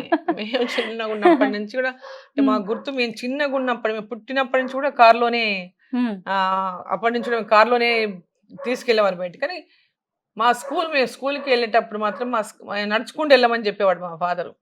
కార్లో వెళ్ళి దింపుతానో మీరు కార్లు పికప్ చేయటం అనేదో చేసేవాడు కాదు. నడుచుకుంటూనే మేము అందరం కలిసి వెళ్ళేవాళ్ళం, నడుచుకుంటూనే ఇంటికి వచ్చేవాళ్ళం. ఊర్లో ఉన్నప్పుడు అంతే. నేను హైదరాబాద్కి ఎడ్యుకేషన్ 7 తర్వాత హైదరాబాద్కి చదివాను 8th నుంచి. సో అప్పుడైనా ఇక్కడైనా స్కూల్, నాయన కూడా స్కూల్ చదివినాను మాడపాటి హనుమంతరావు స్కూల్లో. అక్కడ కూడా మా ఫాదర్ ఎమ్మెల్యే క్వార్టర్స్ నుంచి నడుచుకుంటూ వెళ్ళేవాళ్ళం. అప్పుడు ఇంత ట్రాఫిక్ కూడా లేదు రోడ్ల మీద, చాలా ఖాళీగా ఉండే అనుకోండి రోడ్లు. సో ఎప్పుడైనా వర్షం పడ్డా అట్లాంటి సిచ్యువేషన్ ఏమైనా వచ్చినప్పుడు పికప్ చేసేవాళ్ళు. లేకపోతే మోస్ట్ ఆఫ్ ది టైం తన ఊర్లో ఉంటే పికప్ చేసేవాళ్ళు. లేకపోతే మేము రిక్షాలలో వచ్చేవాళ్ళం వర్షం పడితే, లేకపోతే నడుచుకుంటూ వచ్చేవాళ్ళం. అప్పుడు రిక్షాలే బ్రహ్మాండంగా ఉండేది, రిక్షాలో ప్రయాణం. నాన్నగారు చనిపోయే టైంకి ఆయన ఎమ్మెల్యే, అప్పటికే మీరు కూడా ఎమ్మెల్యేగా ఉన్నారు. కానీ నాకు టికెట్ రాలేదు అప్పుడు. నేను ఇండిపెండెంట్ కంటెస్ట్ చేశా. మా ఫాదర్ ఏమో కాంగ్రెస్ పార్టీ టికెట్ పైన కంటెస్ట్ చేశారు. ఇద్దరికి ఇవ్వడానికి సరే పొలిటికల్ రీజన్స్ చాలా ఉన్నాయి. దానికి వెళ్తే ఇంకా చాలా సేపు పడుతుంది అనుకోండి. ఇప్పుడు అసెంబ్లీలో తండ్రి కూతురు ఉన్నది మీ ఇద్దరే అనుకుంటా. తండ్రి కూతురు నేనున్నా, సుబ్బారెడ్డి గారి శోభ కూడా ఉండేది. నాగిరెడ్డి, శోభా నాగిరెడ్డి గారు కూడా వాళ్ళ ఫాదర్ ఉండేవారు. సుబ్బారెడ్డి గారు, ఎస్వి సుబ్బారెడ్డి గారు. వాళ్ళిద్దరు తండ్రి కూతురు, మేము తల్లి కూతురు, మీరు తండ్రి కూతుళ్ళు. సో ఆ టైంలో నేను గెలిచా, మా ఫాదర్ గెలిచాడు. ఇద్దరం ఒకసారి అసెంబ్లీలోకి అడుగు పెట్టాం. కానీ మా ఫాదర్ గా చాలా తక్కువ కాలం ఉన్నారు అసెంబ్లీలో. గెలిచిన తర్వాత 2004లో గెలిచి వచ్చాము. 2005 August 15th రోజు వారిని నక్సలైట్లు కాల్చి చంపారు. వారిని, మా ఫాదర్ని, మా ఫాదర్తో పాటు మా తమ్ముడిని, మా చిన్న తమ్ముడు కూడా పోయారు ఆ రోజే. సో ఇద్దరిని కూడా నక్సలైట్లు వారితో పాటు చాలా మంది, 10 మందిని అమాయకులను కూడా చంపారు. అందరినీ ఇక ఇష్టం వచ్చినట్టుగా కాల్చి చంపారు నక్సలైట్స్. సో దాని తర్వాత ఇక అసెంబ్లీలో నాకు చాలా లోన్లీగా అనిపించేది. మా ఫాదర్ ఉన్నప్పుడు గైడ్ చేసేవారు. నేను ఫస్ట్ టైం పార్లమెంట్లోకి అడుగు పెట్టాను కాబట్టి నాకు గైడ్ చేసేవారు. ఎట్లా ఏంటి ప్రొసీజర్స్ అన్నీ కొంచెం నాకు చెప్పేవాళ్ళన్నీ. సో, వారు పోయిన తర్వాత నాకు చాలా లోన్లీ కొన్ని రోజులు అసలు మా అసెంబ్లీలో నోరు కూడా ఇప్పలేనట్టు అయిపోయింది నా పరిస్థితి. అంటే అంత చూస్తే మా ఫాదరే కనిపించేవాడు నాకు. సో, అట్లా చాలా చాలా రోజులు అసలు చాలా ఇదిగా ఉన్నాను తర్వాత. తర్వాత మెల్లిగా అలవాటు అయిపోయిన తర్వాత నక్సలైట్లు మీ తండ్రిని, తమ్ముడిని, 10 మంది అమాయకుల్ని కాల్చి చంపారు. అంటే నక్సలైట్లు అంటేనే మీ జీవితంలో ఒక చేదు జ్ఞాపకంలా మిగిలిపోయారు కదా, Yes. కోపం లేదా? ఖచ్చితంగా ఉంటది. హ్మ్. కోపం లేకపోవడం ఏంటి? ఇప్పుడు నక్సలైట్లు అంటే వాళ్ళు నిజంగా ఎవరినైనా తప్పులు చేసిన వాళ్ళని శిక్షించారంటే ఓకే. వాళ్ళు ఒక సిద్ధాంతానికి పనిచేస్తున్నారంటే గౌరవించొచ్చు. అది వాళ్ళ సిద్ధాంతం కాదు.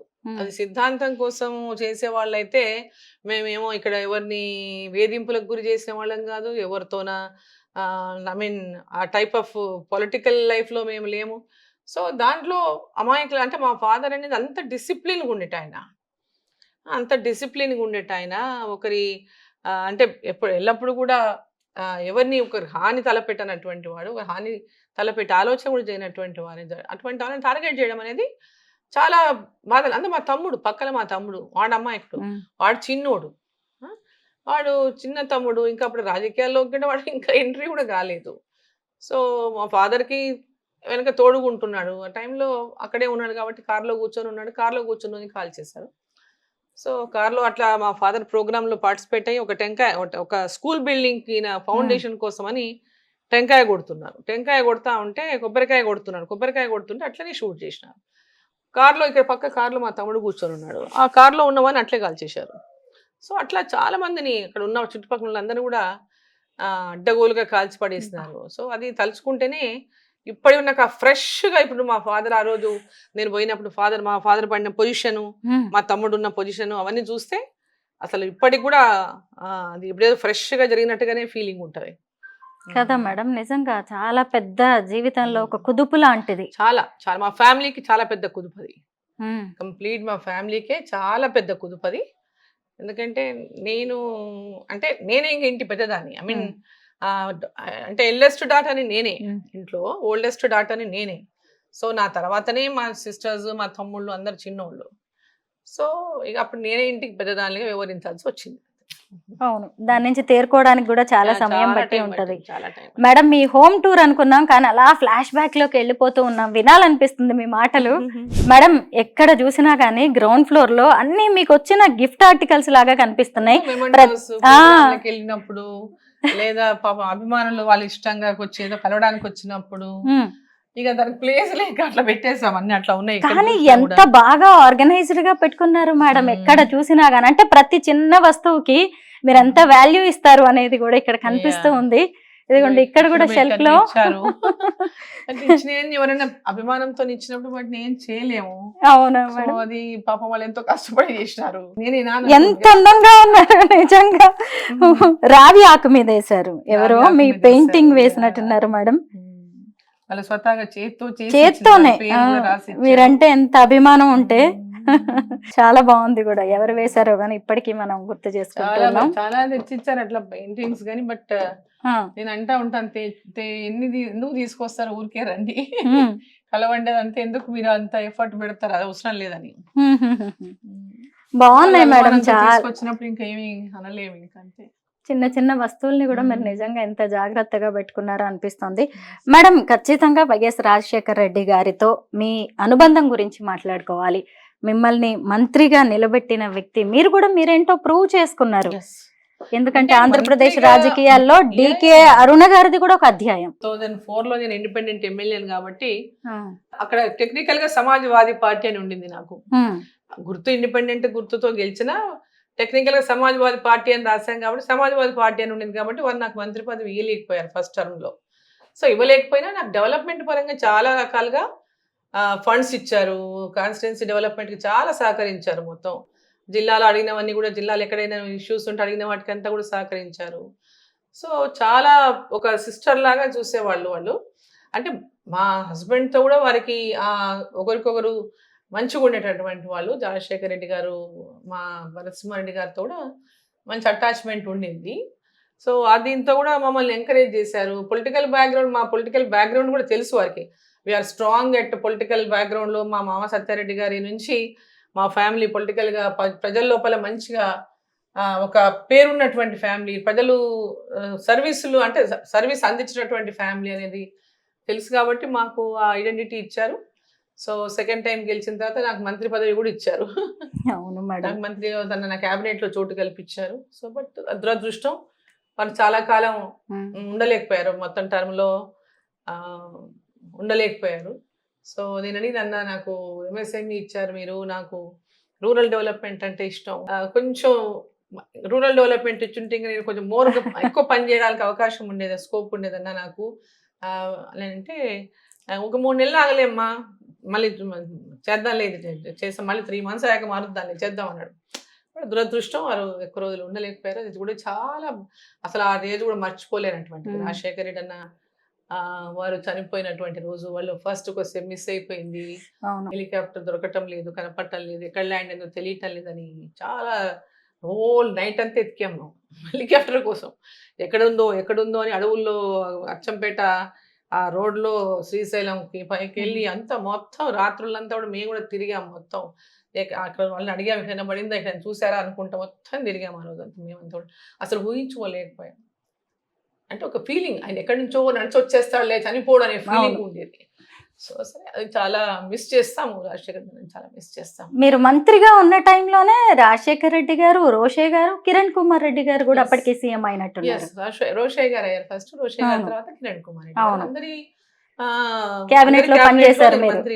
అవును, అప్పుడు మీరుండేవారు, కొండా సురేఖ గారు ఉండేవారు, తర్వాత సబితా ఇంద్రారెడ్డి గారు, సునీత గారు, అవును, ఎంత మంది మహిళా మంత్రులు ఉండేవాళ్ళు మేడం. ఇప్పుడు తలుచుకుంటే నిజంగా 5 తెలంగాణ నుంచే, 5 తెలంగాణ నుంచే. అబ్బా, అప్పటి మన మహిళా మంత్రులు 6 మంత్రులు, 5 తెలంగాణ నుంచే ఉన్నాం. ఒక్కరే గల్లా అరుణకుమారి గారు ఆంధ్ర నుంచి ఉన్నారు, తిరుపతి నుంచి. గల్లా అరుణ మేడం, అవును నిజమే. ఇప్పటికీ తలుచుకుంటుంటే అసలు మహిళా మంత్రులు ఆ హోదా, హుందాతనం బాగుండేది మేడం ఆ రోజుల్లో. అంటే వారు మాకున్నటువంటి, అంటే మేము చేయగలుగుతాము, మాకున్నటువంటి సమర్థతను గుర్తించి మాకు మంత్రి పదవులు ఇచ్చారు. సో అందరు కూడా అలానే వాళ్ళ నిరూపించుకున్నారు. ఆల్ విమెన్ మినిస్టర్స్ అంతా కూడా దే హ్యావ్ ప్రూవ్డ్ దెమ్సెల్వ్స్. చక్కగా వారి యొక్క శాఖలను అంటే అంటే వాళ్ళ శాఖలలో సమర్థవంతంగా పరిపాలించడంలో అందరూ కూడా they have proved, all women ministers are all proved themselves. నిజమే మేడం. ఈ రోజు కూడా మీరందరూ ఇలా నిలబడ్డారు, పెద్ద పెద్ద నేషనల్ పార్టీలోకి వచ్చి కూడా మళ్ళీ మీరు రాజ్యం ఏలగలుగుతున్నారు అంటే ఆ రోజుల నుంచి వచ్చిందే మేడం ఇదంతా కూడా. ఇప్పుడు ఎవరైనా మన లోపల ఉన్నటువంటి ఏదైనా ఒక శక్తి కానివ్వండి, సామర్థ్యం కానివ్వండి, బయటికి రావాలి అంటే అవకాశం రావాలి. కరెక్ట్. అవకాశం వచ్చినప్పుడే ఆ సామర్థ్యం, మన సామర్థ్యం గాని మన శక్తి గాని బయటకు వస్తాయి, లేకపోతే ఎట్లా వస్తాయి? ఇదంతా గ్రౌండ్ ఫ్లోర్, ఇక్కడ ఒక రూమ్ ఉంది. ఎక్కడ చూసినా మీకు వచ్చిన మెమంటోస్, గిఫ్ట్స్ కనిపిస్తూ ఉన్నాయి మేడం. ఫస్ట్ ఫ్లోర్కి వెళ్దాం.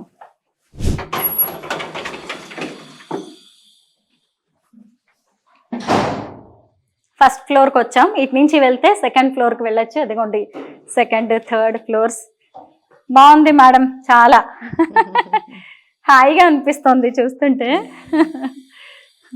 ఫస్ట్ ఫ్లోర్ లో పిల్లలు అందరితో కూర్చున్నప్పుడు ఇక్కడ కూర్చుంటాం అన్నట్టు. పిల్లలు వచ్చినప్పుడు ఒకసారి మార్నింగ్ కిందికి వెళ్ళిపోయానంటే ఇంకంతే, బ్రేక్ఫాస్ట్ చేసుకుని కిందికి వెళ్ళిపోయిన తర్వాత మళ్ళీ నైటే పైకి వచ్చేది మొత్తం. ఇంకా నైట్ అంతే, లంచ్ టైంలో నేను ఉంటే లంచ్, లేకపోతే నైటే తిరిగి ఇంటికి వచ్చేదే. నైట్ తొందరగా వస్తే తొందరగా, లేకపోతే నైట్ లేట్ నైట్. నియోజకవర్గానికి కూడా వెళ్తుంటారు ఫ్రీక్వెంట్ గా. నియోజకవర్గంలో చాలా ఎక్కువ ఉంటాను నేను. హైదరాబాద్ అనేది ఇప్పుడు నాకు ట్రాన్సిట్ లాగా అయిపోయింది. ట్రాన్సిట్. ఢిల్లీలో మీటింగ్స్ ఉన్నప్పుడు హైదరాబాద్కి వచ్చేసి నైట్ ఉండి పొద్దున వెళ్ళిపోతా. ఢిల్లీ నుంచి వస్తే మా నైట్ హైదరాబాద్ లో ఉండి పొద్దున కాన్స్టిట్యున్సీకి వెళ్ళి. ఎక్కువ నియోజకవర్గంలోనే ఉంటున్నారు మేడం. ఏంటంటే మీకు రాజకీయాల్లోనే కాదు శత్రువులు, ఇంట్లో కూడా చాలా మంది ఉన్నట్టున్నారు. అంటే శత్రువులుగా మనం మాట్లాడలేము, ఇంట్లో కూడా మనం రాజకీయాలను ఎదుర్కోవాల్సిన పరిస్థితుల్ని మీరు చూసినట్టే ఉన్నారు మీ కెరీర్ మొత్తం చూస్తుంటే. ఇప్పుడు అంటే చెప్పటం అని కాదు కానీ జస్ట్ పొలిటికల్గా నా ఎనిమీస్ అంతా కూడా నాకు ఫ్యామిలీ నుంచే పోటీ చేసిన వాళ్ళు, నాకు వ్యతిరేకంగా పోటీ చేసిన వాళ్ళు కానీ, లేదా నాకు అంటే నేను వాళ్ళందరినీ కూడా అన్ని రకాలుగా నా సపోర్ట్ అవసరం వచ్చినప్పుడు ఇచ్చినప్పటికీ కూడా పొలిటికల్గా వచ్చేవరకు వాళ్ళు ఎవరు నాకు సపోర్ట్ చేయలే. పొలిటికల్గా వచ్చేటప్పటికి వాళ్ళు ఎవరైనా సపోర్ట్ చేయలేదు, బికాజ్ వాళ్ళందరూ వివిధ డిఫరెంట్ పార్టీలలో ఉన్నారు కాబట్టి. పర్సనల్ లైఫ్ ఎలా ఉంటది మేడం? పర్సనల్ లైఫ్ కలుస్తాం, కలిసినప్పుడు మాట్లాడతాం, అంత ఫ్రీక్వెంట్ గా కలుసుకుని. ఇప్పుడు అందరూ బిజీనే, ఇంట్లో మా పిల్లలే మేము ఫ్రీక్వెంట్ గా కలవలేము. ఇక మిగతా వాళ్ళతో అంత ఫ్రీక్వెంట్ గా కలిసేది అంటే ఒకేషన్స్ అప్పుడు, ఏదైనా ఫంక్షన్స్ అప్పుడు, ఏదైనా ఇట్లా ఏదైనా ఎవరింట్లో ఫంక్షన్ అయినప్పుడైనా అందరం వెళ్ళినప్పుడు అక్కడ కలుస్తాము, స్పెషల్ ఒకేషన్స్ లో కలుస్తాం. బట్ రెగ్యులర్ గా కూర్చొని ఇట్లా పిలుచుకొని మాట్లాడి ముచ్చట్లు పెట్టి అట్లాంటిది ఏమి ఉండదు, దానికి ఆ టైం లేదు. మీరు ఎలక్షన్స్ లో ఎంపీగా పోటీ చేస్తున్నప్పుడు కూడా చాలా విమర్శలు వచ్చాయి, ఆరోపణలు వచ్చాయి, వాటన్నిటిని తట్టుకొని నేను నిలబడ్డారు. ఎమ్మెల్యేగా పోటీ చేయకుంటే కూడా అక్కడ మా బ్రదర్ ఉన్నాడు, టిఆర్ఎస్ నుంచి కంటెస్ట్ చేశాడు, మక్తల్ నుంచి. ఇటు నారాయణపేట నుంచి మా ఇంకొక యంగర్ బ్రదర్, ఎవరైతే నక్సల్స్ కాల్పులో చనిపోయిన మా father తో పాటు చనిపోయినటువంటి మా బ్రదర్ డాటర్ కంటెస్ట్ చేసింది. ఇక్కడ మా తమ్ముడికి సపోర్ట్ చేసింది, ఇక్కడ తమ్ముడి కూతురికి సపోర్ట్ చేసింది, అక్కడ గెలిపించుకుంది, ఇక్కడ గెలిపించుకుందని పొలిటికల్ రైవల్స్ చాలా స్టోరీలు చేశారు మీడియాలో. డీకే అరుణ ఏదో రకమైనటువంటి వేసేయాలి కదా, ఆమె ఎక్కడ ముందుకు పోతుందో ఏంటో. భారతీయ జనతా పార్టీలో ఒక ఉమెన్ ఉంది, అందులో స్ట్రాంగ్ విమెన్ ఉంది, మంచి పేరు ఉంది, ఈమెను ఏ రకంగా పొలిటికల్ గా డ్యామేజ్ చేయాలని చాలా మంది ప్రయత్నాలు చేశారు. ప్రయత్నాలు చేసినా కూడా ఫ్యాక్ట్ ఈజ్ ఫ్యాక్ట్, దాన్ని ఎవరు దాచిపెట్టలేరు. ఎంక్వైరీలు చేస్తే ఏం చేశానని తెలుస్తుంది కదా. సో మా ఫ్యామిలీ పేరునైతే పక్కన తీయలేరు కదా. Yes, he's my brother, blood relation, దాన్ని కాదనలేము, నేను కూడా కాదనలేను కదా. బట్ బ్లడ్ రిలేషన్ అంత మాత్రాన ఆయన పార్టీ వేరే, నా పార్టీ వేరే. నేను పోయి ఆయన కంటెస్ట్ చేసి సపోర్ట్ చేసేది ఉండదు. నేను టీడీపీ నుంచి అప్పుడు కంటెస్ట్ చేసే పార్లమెంట్ మెంబర్కి మా ఫాదర్ కాంగ్రెస్ పార్టీలో ఉన్నారు. ఆ రోజు ఎప్పుడు ఇట్ వాజ్ ఇన్ 96. ఎప్పుడు మల్లికార్జున్ గారు కాంగ్రెస్ క్యాండిడేట్. మా ఫాదర్ చెప్పారు, బేటా నేను నీకు సపోర్ట్ చేయలేను నాన్న, నా ఆశీర్వాదం అందిస్తాను, బట్ నా ఆశీర్వాదం నీ మీద ఉంటది కానీ నేను సపోర్ట్ చేయలేను, ఎథిక్స్ కి విరుద్ధంగా పోలేనని అన్నాను. సో మల్లికార్జున్ గారికి సపోర్ట్ చేశారు. సరే, వాళ్ళ ఆశీర్వాదం నా కూతురు గెలవాలని మనసులో మా ఫాదర్కి ఉండిండొచ్చు, బట్ బయట ఆయన నా కూతురుకి ఓటేయని ఒక్క దగ్గర చెప్పలేదు. ఎవరిని కూడా మీరు వెళ్ళండి అని అడిగితే కూడా నో అని చెప్పారు. సార్ మేము అమ్మాయి పాపకి చేస్తాం సార్, మీరు మమ్మల్ని ఏమనొద్దు sir. No no no no no, మీరు ఎవరు పోవడానికి వీల్లేదు, మనం పార్టీలో ఉన్నాం, మీరు అందరు పార్టీకే చేయాలని చెప్పారు. సేమ్ పార్టీలో లేము ఇద్దరం, తర్వాత ఇద్దరం సేమ్ పార్టీలోకి వచ్చాం. ఆ తర్వాత మళ్ళీ మా బ్రదర్ ఇంకో పార్టీలోకి వెళ్ళాడు, నేను బీజేపీలోకి వచ్చా, తమ్ముడు కూతురు కాంగ్రెస్లో ఉంది. సో ఇవన్నీ కూడా డిఫరెంట్ పొలిటికల్గా అయినప్పుడు these are all very common in politics. సరే, వాళ్ళు ఓడిపోతే ఏమో అన్నారు కానీ గెలిచినప్పుడు గెలిపించారంటారు. రాజకీయాలు వేరు, అక్కడ అమ్మాయి గెలిచింది, నా తమ్ముడి కూతురు గెలిచింది నారాయణపేటలో అంటే she contested for the first time. Candidate ఎవరైతే గతంలో ఉన్న ఎమ్మెల్యే టీఆర్ఎస్ వ్యతిరేకత ఉంది. సో అక్కడ ఏమైంది, మా బ్రదరు నక్సల్స్ కాల్పుల్లో చనిపోయినటువంటి వాడు కొంచెం ఆ ఏరియాలో కొంచెం ఒక యూత్ అంతా ఫాలోయింగ్ ఉండేది. సో అదంతా ఆ అమ్మాయి కొంచెం మళ్ళీ రివైవ్ చేసే వరకు ప్రతి ఒక్కరిలో కూడా ఆ సింపతి వచ్చింది. వాడి కూతురు కదా, వాళ్ళ కూతురు నర్సిరెడ్డి గారి మనవరాలు, నర్సిరెడ్డి గారిని చంపేశారు, నర్సిరెడ్డి గారి మనవరాలంట అని చెప్పి అట్లా ఆ విధమైనటువంటి సెంటిమెంట్ కూడా డెఫినెట్ గా వర్కౌట్ అవుతుంది. కానీ ఏ మాట డీకే అరుణ గెలిపి పొలిటికల్ గా ఇప్పుడు ఇవన్నీ అభాండాలు. ఇప్పుడు పార్లమెంట్ ఎలక్షన్ లో ఆమె అక్కడ నారాయణపేట, షీస్ కాంగ్రెస్, నేను బీజేపీ. కాంగ్రెస్ క్యాండిడేట్ పోయి వాళ్ళ ఇంట్లోనే ఉన్నాడు, కాంగ్రెస్ క్యాండిడేట్ వాళ్ళ ఇంట్లోనే ఉండి క్యాంపెయిన్ చేశాడు. మా సిస్టర్స్ ఇట్లా పోయి క్యాంపెయిన్ చేసి రాగానే ఎంబడే అమ్మాయిని పోయి క్యాంపెయినింగ్ సేమ్ ఊర్లో. అట్లాంటి పోటీ మీద పడి కంప్లైంట్ అంటే అంత టఫ్ గా నన్ను మా ఫ్యామిలీ అంటే ఆమె అమ్మాయిని పంపించి అంటే అమ్మ చేస్తుందో చేదో నమ్మకం కావచ్చు, ఏదో రకమైనటువంటిది కావచ్చు, అంత ప్రెషర్ పెట్టించి కూడా చేశారు వాళ్ళు. సో ఇట్ ఈస్ నా గెలుపు ఊరికే ఎవరో వాళ్ళు గెలిపిస్తేనో వాళ్ళు సపోర్ట్ చేశారు, వాళ్ళు సపోర్ట్ చేశారు కాదు. సో నేను జిల్లాలో ఆ రకంగా గతంలో పనిచేసినటువంటి గుర్తు ప్రజలకి, నరేంద్ర మోదీ గారి ప్రభుత్వం మళ్ళీ రావాలని ప్రజలకు ఉంది. సో డీకే అరుణమ్మ ఇక్కడ లోకల్, మాకు పార్లమెంట్ మా సభ్యురాలు, అవతల కాంగ్రెస్ క్యాండిడేట్ బయట ఆయన. సో ఇవన్నీ ఈక్వేషన్స్తో ప్రజలు నన్ను అక్కడ గెలిపించారు. సో వాళ్ళు ఊరికే ఏదో అయిపోయింది అని అనుకుంటే కరెక్ట్ కాదు కదా మేడం. ఏ మాటకు ఆ మాటే చిట్టెం వారి ఆడబిడ్డల్ని ఒకే వేదిక మీద చూస్తుంటే మాత్రం బాగుంది.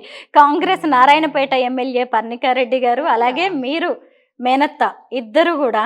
అయితే ఎవరి నియోజకవర్గ అభివృద్ధి కోసం వాళ్ళు ప్రయత్నిస్తూనే ఉన్నారు ఖచ్చితంగా. అంటే ఆమె కాన్స్టిట్యున్సీ కూడా మేమందరం పర్ణిక అనడం అనేది కొత్తగా అనిపిస్తుంది మాకు. మ్మ్. పింకీ అంటాం మా అమ్మాయిని ఇంట్లో. పింకీ అంటారా? సో మాకు అలవాటు. అది అంటే ఇప్పుడు ఇంట్లో ఆ, వేరే ఎట్లున్నా పొలిటికల్ గా అందరు ఎమ్మెల్యేస్తో ఉన్నట్టుగానే ఆమెతో ఉంటాను నేను. మ్మ్. తన ప్రత్యేకం ఏముంటది, అక్కడ కూడా తను ఎమ్మెల్యే, ప్రజల కోసము షీ హాస్ టు వర్క్, నేను పనిచేయాలా. సో ఎనీ డెవలప్మెంట్ కలిసి పనిచేయడం అనేది ఉత్తమం. అది ఇప్పుడు మామూనార్ కానివ్వండి, జడ్చర్ల కానివ్వండి, అటు మక్తల్ కానివ్వండి, కొడంగల్ అయితే ముఖ్యమంత్రి ఉన్నారు, అక్కడ వారే పెద్ద ఎత్తున డెవలప్మెంట్ నియోజకవర్గం కాబట్టి పెద్ద ఎత్తున నిధులు వస్తుంటాయి, ఇబ్బంది ఏమి ఉండదు. సో మిగతా నియోజకవర్గాల ఎక్కడ ఎలాంటి శాంతనగర్ కానీ ఎక్కడ ఎలాంటి ఇది ఉన్నా కూడా మేము కోఆపరేట్ చేస్తామని చెప్తున్నాం, పని చేస్తామని చెప్తున్నాం. ఆ విధంగా కలిసి అందరు ఎమ్మెల్యేతో కలిసి పనిచేస్తున్నాం. ఎందుకంటే ఎలక్షన్స్ ఆర్ డిఫరెంట్. ఇప్పుడు డెవలప్మెంట్ ఎలక్షన్ వచ్చినప్పుడు మళ్ళీ కొట్లాడతాం. ఎలక్షన్ వచ్చినప్పుడు ఎవరి పార్టీ వాళ్ళదే, అవును. ఆ రోజు ఎవరి విమర్శలు, వాళ్ళు చేయని పనులు నేను చెప్తాను, నేను చేయని పనులు వాళ్ళు చెప్తున్న రకరకాలుగా నడుస్తుంది. ఎవరు ఏం చేశారన్నది చివరికి ఎలక్షన్లు అప్పుడు మళ్ళీ తేలుతుంది. మేడం మీ ఇంట్లో నాకు స్పెషల్ అట్రాక్షన్ గా కనిపించినవి ఈ ఫొటోస్ మేడం, ఏంటివి? ఇవన్నీ ఆర్ట్, నా కూతురు కలెక్షన్ ఆమె పెట్టింది ఇక్కడ. శృతి, స్నిగ్ధ, శ్రవంతి. శ్రవంతి పెద్ద ఆమె, శృతి సెకండ్, స్నిగ్ధ థర్డ్. ఓకే, ఎవరిది ఇంతకీ ఇది collection? శ్రవంతి పెద్ద ఆమెది. ఆహా. ఆమె ఆర్ట్ కలెక్ట్ చేస్తుంటది. సో ఇవి ఆమెదే చేత్తో వేసిన ఆట మేడం? అంత చేత్తో వేసింది. సమ్ ఆర్టిస్ట్ తన కలెక్షన్ అదంతా. ఎక్కువ యానిమల్స్ లాంటివే కనిపిస్తున్నాయి, ఎద్దులు, అడవి దున్నలు, పెయింట్ ఆర్టిస్ట్ కదా. థీమ్ ఉన్నట్టుంది మేడం. మేడం ఇప్పుడు బీజేపీ ఎంపీగా ఉన్నారు, అలాగే బీజేపీ నేషనల్ వైస్ ప్రెసిడెంట్ గా కూడా ఉన్నారు. అంటే ఒకవైపు ప్రజానేతగా మీకు బాధ్యతలు ఉన్నాయి, పార్టీ నేతగా కూడా మీకు చాలా బాధ్యతలు ఉన్నాయి. ఎలా ఉంది మేడం ఇప్పుడు? పార్టీ ఇచ్చినటువంటి ఏ ప్రోగ్రామ్స్ అయినా కూడా కింది దాకా తీసుకెళ్తాం యాజ్ ఏ పదాధికారి, ఆఫీస్ బేరర్గా. ఓకే, నేషనల్ ఆఫీస్ బేరర్గా whatever responsibility party gives అది తీసుకెళ్తా ఉంటాం. పార్టీ ఇచ్చినటువంటి ప్రోగ్రామ్స్ కానీ, ఎంపీగా నా ప్రోగ్రామ్స్ కానీ ఇవన్నీ కూడా కంటిన్యూగా జరుగుతూనే ఉంటాయి. భారతీయ జనతా పార్టీలో జనాల మధ్యలో ఉంచేటటువంటి కార్యక్రమాలు పార్టీ ఎక్కువ పెద్ద ఎత్తున చేస్తుంది. సో ఆ కార్యక్రమాల్లో ఆల్మోస్ట్ ఇన్వాల్వ్ అయి ఉంటాము. అట్లే పార్లమెంట్ మెంబర్గా ఆఫీషియల్ ప్రోగ్రామ్స్లో ఇన్వాల్వ్ అవుతాము, డెవలప్మెంట్ ప్రోగ్రామ్స్లో ఇన్వాల్వ్ అవుతాము. దీస్ ఆర్ ఆల్ అలవాటు అయిపోయింది కాబట్టి నాకేమి పెద్ద దీంట్లో ఇబ్బంది కూడా ఏమి ఉండదు. ప్రజలు మిమ్మల్ని ప్రేమగా గద్వాల జేజమ్మ అని పిలుస్తూ ఉంటారు, ఏమనిపిస్తుంటుంది మీకు?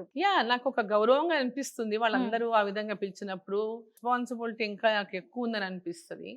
వాళ్ళు ఎవరేం ఆలోచించినా నేను వాళ్ళందరి ఆ ప్రాంతం అభివృద్ధి గురించి ఎప్పుడూ ఆలోచిస్తూనే ఉంటాను. ఇప్పుడు నేను గద్వాల్లో నియోజకవర్గం నుంచి నేను ఎమ్మెల్యేగా లేకపోయినా, నేను ఎమ్మెల్యేగా అక్కడ ఎంతో కాలం పనిచేశాను, చాలా అనుబంధం ఉంది. నేను పెళ్లి చేసుకొని అక్కడికి వెళ్ళింది 1975లో. సో అన్నేళ్ల నుంచి మధ్యలో హైదరాబాద్కి షిఫ్ట్ అయినా అప్ అండ్ డౌన్ పోతూ రావడము, ఇక పాలిటిక్స్లో కంటిన్యూగా జనాలతో ఉండడము, అప్ అండ్ డౌన్ చేసినప్పటికీ ఆ ప్రాంతంతో ఉన్నటువంటి అనుబంధమే డిఫరెంట్. అది ఎప్పుడు మర్చిపోలేము. నాకు ఆశ్చర్యం అవుతుంది ఒక్కోసారి సడన్ గా గద్వాల్లో కొన్ని విలేజెస్ గుర్తొచ్చేస్తాయి. ఆ విలేజెస్ లో నేను ఎక్కడ కూర్చొని ఏం మాట్లాడాము, ఎంతమంది జనాలు ఏ కట్ట మీద కూర్చొని మాట్లాడాను, అక్కడ పోయి మాట్లాడాను, నేను ఇక్కడ పోయి ఆ విలేజెస్ గుర్తొస్తాయి. ఆ విలేజెస్ లో నేను ఏ ప్రాంతంలో కూర్చొని ఏం మాట్లాడానో గుర్తొస్తుంటాయి. సో నేను అవన్నీ మెమరీ గుర్తు చేసుకుంటా ఉంటాను. గద్వాల్లో కాన్స్టిట్యుయెన్సీలో నేను ఎట్ట తిరిగేదాన్ని, నేను ఏ విధంగా పోయేదాన్ని, ఊర్లలో పోతే ప్రజలతో ఏ విధంగా మాట్లాడేదాన్ని, ఏ విధంగా మహిళలు వచ్చేవాళ్ళు, ఏ విధంగా రైతులు వచ్చేవాళ్ళు, పెద్దోళ్ళు వచ్చి ఏం అడిగేవారు. సో ఇవన్నీ నాకు ఆ మెమరీస్ అన్నీ కంటిన్యూగా ఎప్పటికప్పుడు వస్తూనే ఉంటాయి. వాటిని గుర్తు చేసుకుంటూనే ఉంటా. సో ఇప్పుడు మహబూబ్ నగర్ పార్లమెంటు అంటే కాన్స్టిట్యుయెన్సీ అనేది పార్లమెంట్ కాన్స్టిట్యుయెన్సీ 7 కాన్స్టిట్యుయెన్సీలు. సో ఈ 7 కాన్స్టిట్యుయెన్సీలలో ప్రజలతో కూడా నాకు అంత డీప్ టచ్ లేదు. నేను పైన వచ్చిన వాళ్ళతో మాట్లాడడం, కలవటం, అందరికి పరిచయం, నాకు పరిచయం, వాళ్ళ పరిచయం అంత ఉండేది. అంటే రోజులు తరబడి ఇట్లా గద్వాలకు మాత్రం అంత అటాచ్మెంట్ లేదు కదా. ఎక్కడ వాళ్ళు అక్కడ ఎమ్మెల్యేలు ఉండేవాళ్ళు, నేను మినిస్టర్గా వచ్చిన వాళ్ళతో మాట్లాడడం అంతవరకే ఉండేది. సో ఇప్పుడు అటాచ్మెంట్ ప్రతి ఒక్కరితో కూడా యాజ్ ఎ పార్లమెంట్ మెంబర్గా ఆ కాన్స్టిట్యుయెన్సీ నుంచి వచ్చినటువంటి లీడర్స్ కానీ, కార్యకర్తలు కానీ, వాళ్ళు చెప్పేటటువంటి పనులు కానీ, వాళ్ళు అడిగేటటువంటి పనులు కానీ అవి చెయ్యాలి, ఈవెన్ ఇక్కడ ఈ అవసరం ఉందా, దీన్ని చెయ్యాలి, ఇక్కడ అది ఉందా, ఇది చెయ్యాలి, తపన చాలా ఉంటుంది. బట్ ఇక్కడ మేము గవర్నమెంట్లో లేము కాబట్టి అన్నీ పూర్తి చేయలేము. చాలా ఉంటుంది చేయాలని, బట్ అన్నీ చేయలేము కదా. సో సెంటర్ నుంచి ఏం తెచ్చినా డైరెక్ట్గా చేయలేము. సో జనాలు చెప్తా ఉంటారు, డైరెక్ట్గా నేను చేయలేను, నా ఫండ్స్ నుంచి ఏం చేయగలను. 5 కోట్ల రూపాయలు ఎంపీ ల్యాడ్స్ వచ్చేది, 5 crores. ఆ 5 crores-లో 7 నియోజకవర్గాలు ఏమి చేస్తే సరిపోతుంది చెప్పండి. ఎక్కడెక్కడ అవసరం ఉందో అక్కడ నిజంగా చాలా అవసరం ఉంది ఇక్కడ, ఇది చెయ్యాలి, అటువంటి వాటికి మీరు రికమెండ్ చేయండి, చేయగలుగుతాము. అన్ని పనులు మనం 5 కోట్లలో ఎక్కడ అవుతావు, ఒక ఊరికి ఇస్తే కూడా సరిపోవు 5 కోట్లు ఇస్తే. సో అందరికీ దేశం అంతా ఉన్న ఎంపీలకి ఇచ్చేటటువంటి ఎంపీ ల్యాడ్స్ అవి, ఎక్కడైనా ఎమర్జెన్సీలు అవసరం వచ్చినప్పుడు ఇవ్వటానికి. సో సడన్గా తాగునీళ్ళే కావచ్చు, సడన్గా నీళ్ళ ట్యాంకే కావచ్చు, సడన్గా ఒక దగ్గర ఇంకేదైనా అవసరమే కావచ్చు, అట్లాంటి ఎమర్జెన్సీ పనులకు ఫండ్స్ ఉపయోగించవచ్చు. సో చెప్తా ఉంటా, ఎక్స్ప్లెయిన్ చేస్తూ ఉంటా. దిస్ ఈజ్ ఎంపీ అనగానే 100 కోట్లు కేంద్రం నుంచి వచ్చేటటువంటి ప్రాజెక్ట్స్ ఏమన్నా ఉంటే వాటిని తెచ్చుకోవటము. ఇక్కడ రైల్వే లైన్ ఏమన్నా కావాలా, ఒక కొత్త రైలు వేయించాలా, లేకపోతే ఇక్కడ రోడ్ వేయించాలా, నేషనల్ లెవెల్ నుంచి వచ్చే రోడ్డు ఏమన్నా అవసరం ఉంటే నేషనల్కు రికమెండ్ చేసి అక్కడ నుంచి ఈ రోడ్డు రాష్ట్ర ప్రభుత్వం పంపాలి, మళ్ళీ రికమెండేషన్ స్టేట్ గవర్నమెంట్ నుంచి వెళ్ళాలి. ఆ రోడ్డు కొత్త రోడ్డు ఏదైనా శాంక్షన్ కావాలంటే so first state government recommend చేసి వాళ్ళు అక్కడ నుంచి ఇవన్నీ these are all a procedure. ఈ ప్రొసీజర్లో ఎందుకంటే నాకు ఇంతకుముందు మంత్రిగా పనిచేసాయి కాబట్టి these are all I know how it will get it, ఎట్లా జరుగుతాయి అనేటటువంటి సిస్టమ్ తెలుసు కాబట్టి వాళ్ళకి ఎక్స్ప్లెయిన్ చేస్తూ ఉంటా. మీరు ఊరికేనే అట్లా అమ్మ అయిపోతుంది, రుణం వచ్చేసి మొత్తం అయిపోతుంది అని ఇట్లా ఊహించుకోకండి, ఎక్కువ ఊహించుకోకండి అని చెప్తుంటాను. ఫైనల్ గా ఒక్క క్వశ్చన్ మేడం, చిట్టెం నర్సిరెడ్డి బిడ్డగా సత్యారెడ్డి గారి కోడలుగా గ్రేట్ లెగసీ మీకున్నా గానీ మీరు అసలు డీకే అరుణ అంటే ఎవరు అనేది నిరూపించుకున్నారు. ఇంత బయట ఎప్పటికప్పుడు రాజకీయాలను ఎదుర్కొంటూనే ఉన్నారు. ఇప్పుడు సక్సెస్ఫుల్ నేతగా, సక్సెస్ఫుల్ లీడర్ గా నిలబడ్డారు. ఎలా సాధ్యమైంది ఇదంతా? దిస్ ఇస్ ఆల్ ఒక ఏమంటారంటే